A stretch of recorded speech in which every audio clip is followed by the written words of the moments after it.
പാട്ടിൽ അദ്ദേഹം വിപ്ലവകരമായിട്ട് അദ്ദേഹത്തിന് പറയാനുള്ള സ്പേസിൽ നിന്നുകൊണ്ട് പറയുന്ന കാര്യങ്ങളെ ചിലരെ ചൂടിപ്പിക്കുന്നു എന്നുള്ള അതുണ്ടല്ലോ. അദ്ദേഹം അനുഭവിച്ച പിന്നെ ഈ പറഞ്ഞ ചുട്ടുപൊള്ളുന്ന അനുഭവങ്ങൾ, പച്ചയായ നേർക്കാഴ്ചകളാണ് അദ്ദേഹം പാട്ടായിട്ട് എഴുതുന്നത്. ഇവിടെ ആരൊക്കെ എഴുതി? വയലാർ എഴുതിയില്ലേ, മനുഷ്യൻ മതങ്ങളെ സൃഷ്ടിച്ചു.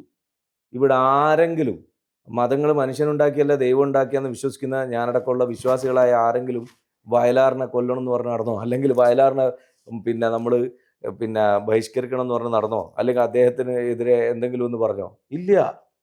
അത് അദ്ദേഹത്തിൻ്റെ സ്വാതന്ത്ര്യമാണ്, ആവിഷ്കാര സ്വാതന്ത്ര്യമാണത്.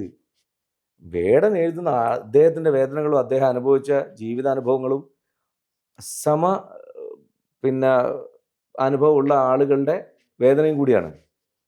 വോയിസ് ഓഫ് വോയിസ്ലെസ് എന്ന് പറയുന്ന ശബ്ദമില്ലാത്തവൻ്റെ ശബ്ദമാണ് അദ്ദേഹം.